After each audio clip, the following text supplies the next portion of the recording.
Oke teman-teman, hari ini kita lanjutkan materinya di basis data lanjut tentang transaction. Khususnya nanti kita akan membahas bagaimana kita melakukan start transaction, lalu commit dan rollback di MySQL. Oke, kita nyalakan dulu untuk MySQL-nya. Saya di sini menggunakan Laragon. Oke, seperti ini. Lalu kita buka Navigate-nya. Ini.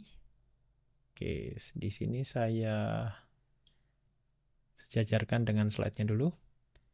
Saya buka localhost-nya, lalu di sini kita akan membuat database ya. New database db project ini aja. Oke. Setelah itu kita double klik kanan, lalu kita pilih new query. Oke. Seperti ini. Oke, apa itu transaksi? Transaksi adalah sekumpulan perintah SQL yang dijalankan sebagai unit kerja atomik. Semua perintah dijalankan sukses, maka kita memanggilnya dengan commit gitu ya. Kalau misalnya perintahnya gagal, kita menggunakan rollback ya. Pada transaksi itu ada prinsip namanya ACID, ACID ya. Atomicity, Consistency, Isolation, Durability. Atomicity itu penjelasannya atau istilahnya adalah terkait dengan semua atau tidak sama sekali. Jadi perintah itu akan dikerjakan secara keseluruhan, perintah di transaction-nya. Jika ada salah satu yang gagal, ya sudah tidak dikerjakan gitu ya. Semua perintah dijalankan atau tidak sama sekali, seperti itu. Berikutnya adalah konsistensi. Di prinsip ini intinya adalah menjaga integritas data. Dan berikutnya ada yang namanya isolation. Terkait prinsip ini, isolation itu adalah transaksi tidak saling mengganggu. Dan yang terakhir adalah durability. Prinsip ini menjelaskan tentang perubahan tersimpan secara permanen. Jadi pastikan menganut prinsip ACID gitu ya. Oke, dalam transaction. Perintah transaksi di MySQL itu kita awali dengan start transaction atau begin gitu ya, memulai transaksi fungsinya. Berikutnya ada perintah namanya commit ya, itu menyimpan semua perubahan, Berikutnya yang terakhir adalah rollback, membatalkan semua perubahan dalam transaksi. Oke. Kita coba ini dulu ya, create table order. Di sini saya akan mencoba membuat perintah SQL gitu ya, drop table if exists. Ya, seperti ini. Nama tabelnya adalah orders. Oke. Saya kecilkan dulu. Terus kita copy aja perintah ini. Create table order. Di dalamnya ada ID, customer name, order date, total amount, created at. Oke, ini kita jalankan dulu. Run selected. Dan nanti di dalam database kita ada tabel namanya orders ya, berhasil kita buat. Berikutnya kita bikin tabel lagi di sini, create table product ya, create table product. Drop table if exists. Oke, seperti ini. Namanya adalah products. Oke, titik koma. Lalu kita copy aja perintah yang ada di sini. Oke. Dan ada 3 tabel ya. Ada 3 tabel, create table order item. Ini juga sama, kita copy aja.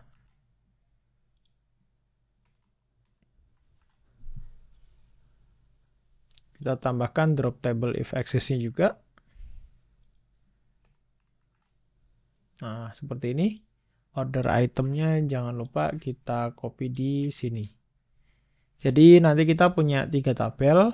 Ada tabel orders, ada tabel product, sama ada tabel order item. Ya. Di tabel product, isi field-nya ada ID, ya, auto increment field-nya. Terus ada name untuk nama produknya. Lalu kita juga perlu mencatat harganya, harga dari produk. Setelah itu stoknya, terus dibuat kapan, created at dan updated at. Itu untuk yang tabel produk. Berikutnya ada lagi tabel order item. Field-nya ada ID, order ID, produk ID, quantity, price, subtotal. Ya. Dan dia berelasi dengan tabel order dan tabel produk untuk yang order ID sama produk ID-nya. Oke, kita jalankan lagi, run. Ini nanti semuanya akan dijalankan. Kita tambahkan drop table if axis ya. Jadi kita ulang, kita bisa mereset gitu ya. Run. Oke, statusnya sudah oke semua.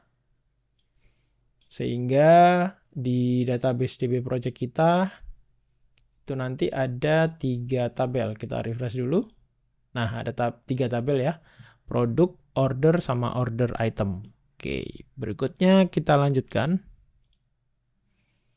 Oke, di sini kita bikin data dummy, teman-teman. Ya, kita bikin data dummy untuk mengisi tabel produk. Ada 5 item, mouse wireless, keyboard mechanical, monitor, flash disk, sama laptop gitu ya. Dan masing-masing data tersebut sudah dilengkapi dengan price sama stoknya ya, data barang ini. Mouse wireless-nya ada 50 stoknya gitu ya. Keyboard-nya ada 30, monitornya ada 10, flash disk-nya ada 100, dan laptopnya ada 5. Oke, kita copy aja. Yang ini kita tambahkan di bawah aja. Seperti ini. Oke, lalu kita run selected. Klik seperti ini. Affected row 5 ya. Berarti di tabel produk harusnya habis ini ada, nah ini ya, ada datanya sudah. Oke, sekarang bagaimana kelanjutannya? Kita pahami dulu terkait konsep dasar transaksi dalam MySQL ya.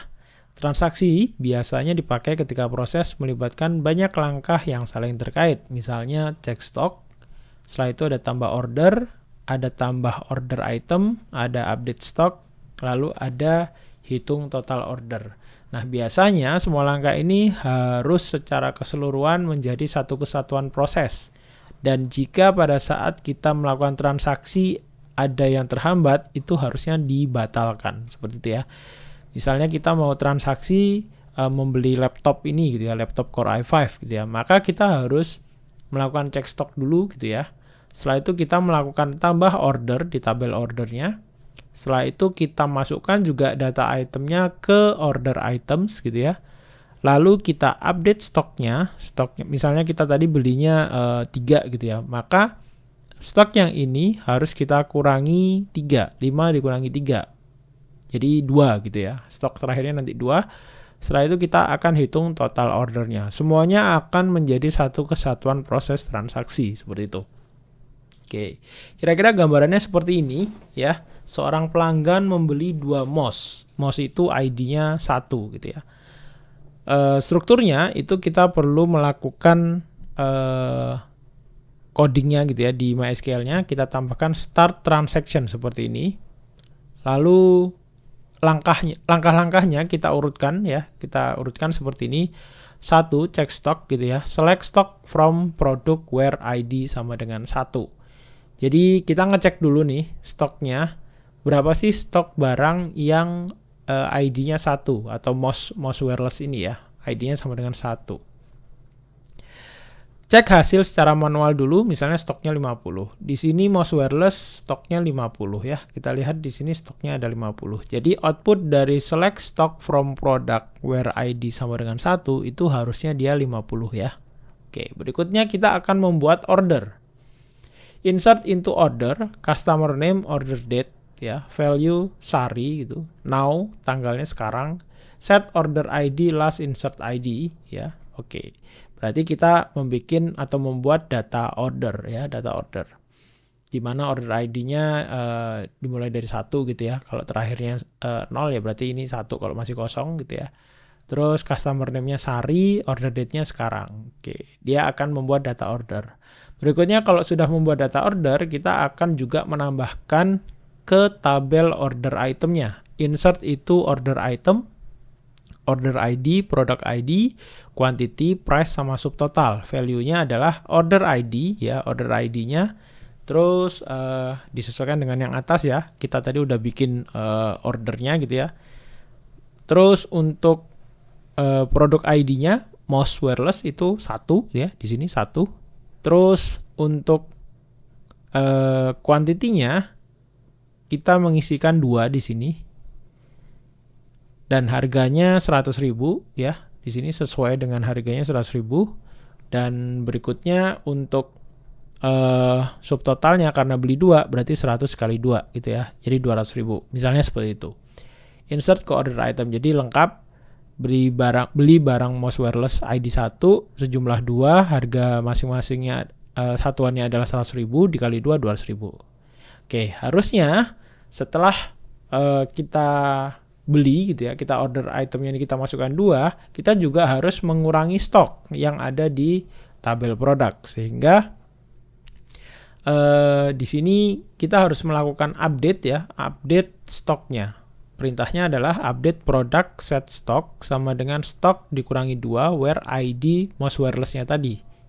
ID-nya adalah 1 gitu ya, where ID sama dengan 1. Kalau sudah kita melakukan pengurangan stoknya, sekarang kita update totalnya. Update order set total amount karena di tabel ordernya ada total amount ya. Update order set total amount sama dengan 200.000 where ID order ID. Dan ketika semua proses ini secara keseluruhan sudah berhasil, maka kita akan melakukan commit ya, commit transaction-nya. Kira-kira urutannya seperti itu. Nah, ini kita harus kerjakan dalam satu perintah, teman-teman, gitu ya. Satu perintah. Oke. Kita harus menggunakan store procedure untuk transaksinya. Kenapa harus store procedure? Karena supaya bisa reusable atau kita bisa mudah memanggilnya kembali gitu ya. Jadi nggak bolak-balik kita ngoding gitu ya. Terus logika transaksinya itu jadi lebih enak dilihat atau lebih terstruktur. Jadi kayak gini ya. Itu kita lebih rapi aja kalau kita menggunakan store procedure. Berikutnya kita bisa menerima input parameter dari aplikasi. Ini yang paling penting. Jadi ibaratnya kita membuat sebuah function ya, function procedure. Di dalamnya ada parameter dan parameternya itu menjadi sebuah variabel untuk kita masukkan ke dalam masing-masing transaction atau query yang sudah kita buat. Kira-kira seperti itu. Oke, kita lanjutkan. Nah, di sini ada coding untuk store procedure-nya. Jadi kira-kira seperti ini. Kita kasih nama store procedure-nya adalah place order if stock okay, gitu ya. Oke, ini kita hapus aja atau bikin query baru ya. Kita bikin query baru deh. Klik kanan. Oke, mana ya query-nya ya? Ini query, new query. Nah, ini dia. Oke, kita copy sambil akan saya coba jelaskan. Nah, seperti ini. Jadi kita bikin sebuah prosedur namanya place order if stock okay ya. Place order if stock okay. Dan parameternya ada 3 di sini. Yang pertama adalah customer name ya. Terus ada product ID-nya dan yang terakhir parameternya adalah quantity ya. Jadi nanti ketika store procedure if stock okay ini, place order if stock okay ini dipanggil, maka kita harus memasukkan parameter nama customer-nya siapa, terus produk ID-nya berapa, dan quantity-nya berapa ya. Terus kita bikin pakai store procedure-nya seperti ini gitu ya, begin sama end ya, begin sama end. Declare stoknya kita bikin variabel gitu ya, v stock ya, terus ada v price, variabel untuk view stoknya, view price-nya, terus ada view order ID-nya. Lalu ada view subtotalnya. Oke. Setelah itu kita masukkan langkah-langkah yang 1 sampai 5 tadi sudah saya sebutkan. Yang pertama ambil stok, terus kita cek stoknya, lalu tambah order item, lalu kita update stok. Masing-masing kita masukkan query-nya gitu ya. Di sini select stock price into vstock ya. Berarti saya akan memasukkan stoknya itu ke dalam variabel vstock gitu ya. Sama vprice ya. Stock price into vstock dan vprice gitu ya ini. Jadi select stock, price into vstock, vprice. Vstock sama vprice ini nanti akan diisi dengan hasil dari kita melakukan query select stock sama select price ini dari tabel produk where ID sama dengan yang kita cari gitu ya. Jadi variabel vstock sama vprice-nya udah terisi. Nah, di langkah berikutnya, if vstock lebih besar sama dengan P quantity, maka start transaction gitu ya. Kalau stoknya itu masih lebih besar dari quantity yang kita masukkan untuk ordernya, maka kita akan memulai transaksinya gitu ya.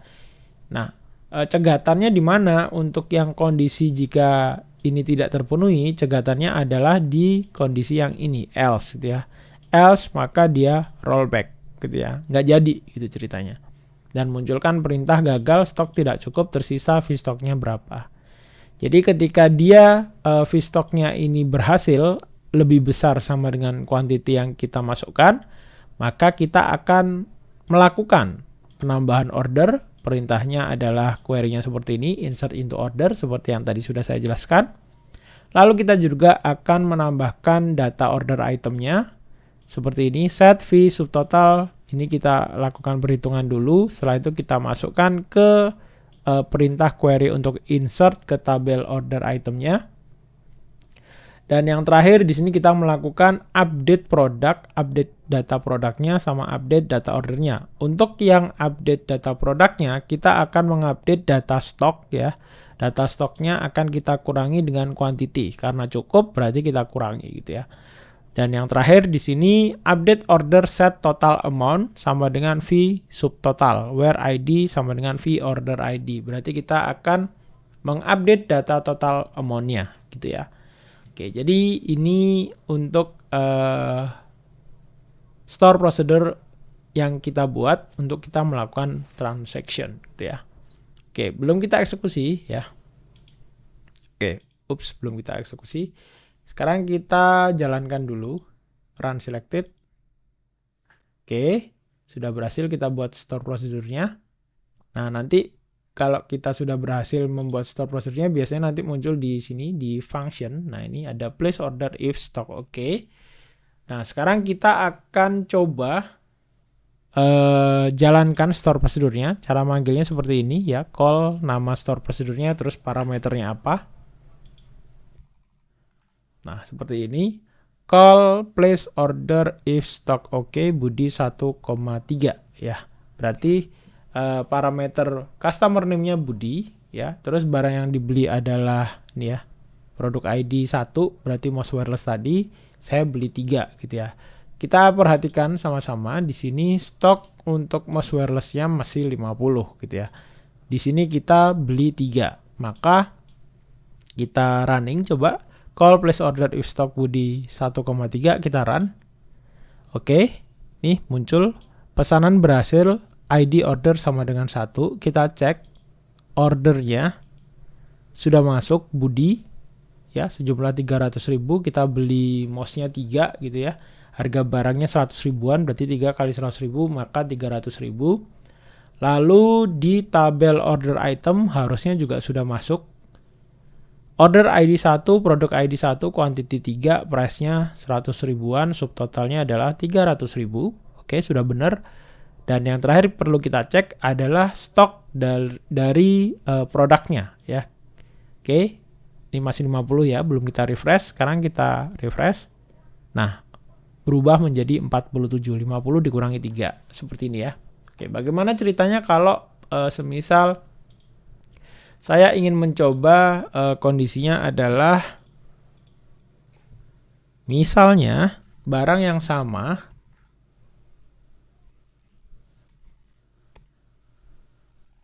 misalnya kayak gini, si Aris beli mouse wireless sejumlah 50 buah. Harusnya dia tidak bisa gitu ya, tidak muncul atau tidak berjalan transaksinya gitu ya. Karena apa? Stoknya di tabel produknya itu stoknya sekarang tinggal 47, sedangkan kita ingin mencoba untuk membelinya sejumlah 50. Yuk kita coba ya. Run selected. Nah, maka muncul statusnya ini ya, gagal, stok tidak cukup, tersisa 47. Dan kalau kita refresh di order itemnya tidak ada transaksi yang berjalan ya. Tidak ada penambahan data dan produknya, stoknya pun tetap sama 47. Jadi pada kesempatan kali ini kita sudah berhasil mencoba membuat store procedure untuk transaction, di mana di dalamnya ada start transaction dan end gitu ya, end transaction, terus ada commit dan rollback seperti itu. Oke, tambahan gitu ya. Tambahannya adalah kita akan membuat laporan gitu ya.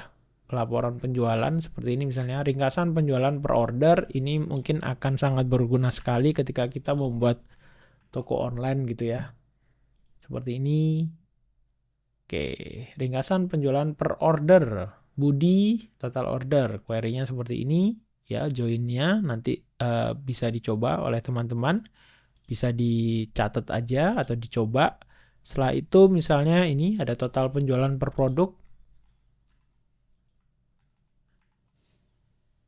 Run seperti ini.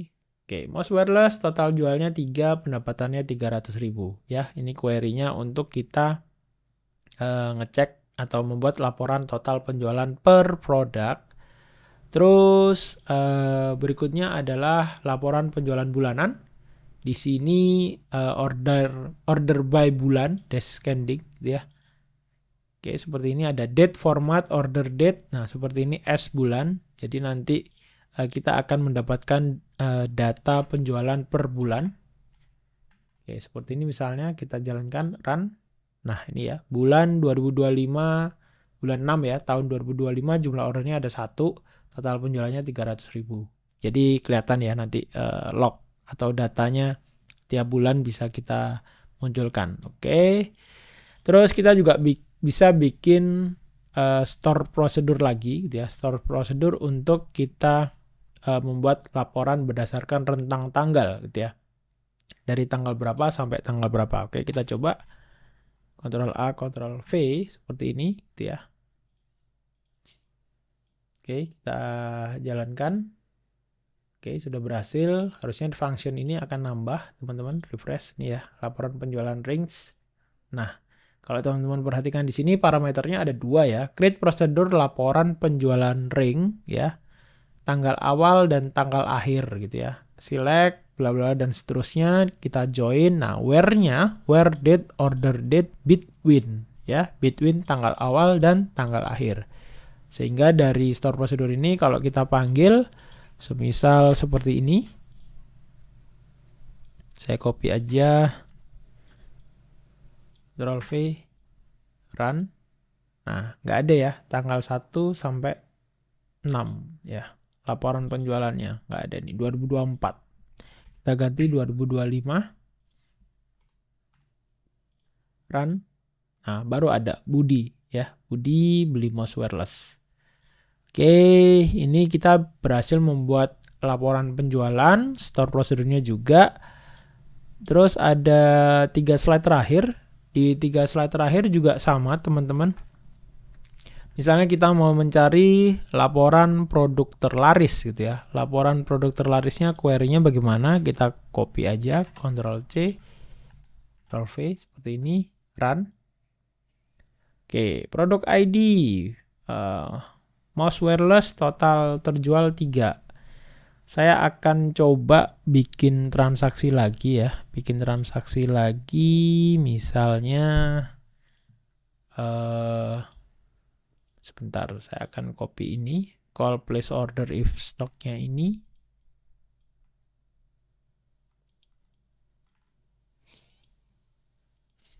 Si Aris beli mouse-nya lagi 1. Oke. Terus si Ria beli laptopnya 1. Oke, berikutnya ya, monitor. Beli monitor. Si Ahmad beli monitor. Monitor itu ID-nya 3. Ya. Beli 2. Run. Oke, apa yang terjadi ketika saya memasukkan query-query seperti ini tadi ya? Run. Oke. Laporan produk terlaris. Maka dari itu di sini bisa kita lihat urutannya adalah masih tetap dipegang barang yang terlaris mouse wireless karena yang terjual adalah 4. Yang beli tadi ada 2 orang, sejumlah 3 sama 1 ya. Jadi 4, monitor 24 inch-nya 2, laptopnya baru terjual 1. Nah, seperti ini ya. Oke, terus kita tambahkan laporan lagi misalnya kayak gini.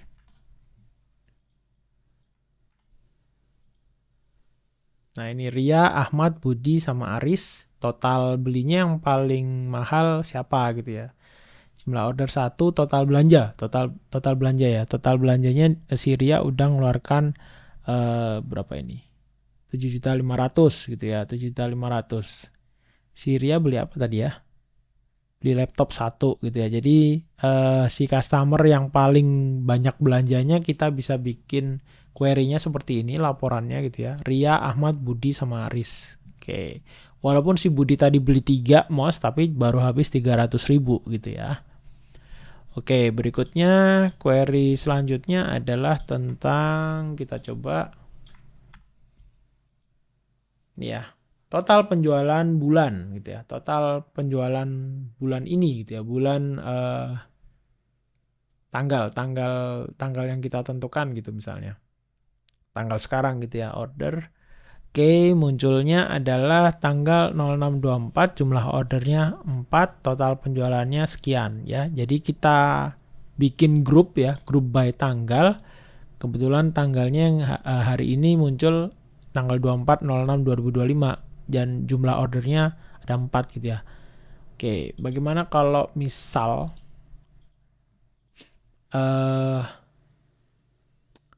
misal itu kita rubah tanggalnya teman-teman di order date-nya ini si Budi misalnya tanggal 21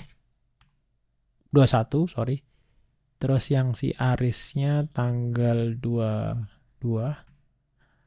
Oke, seperti ini 21, 22, 24, 24 ya. Oke, kita rubah order item, nggak ada perubahan misalnya. Terus balik lagi ke query ini, ya apa yang terjadi?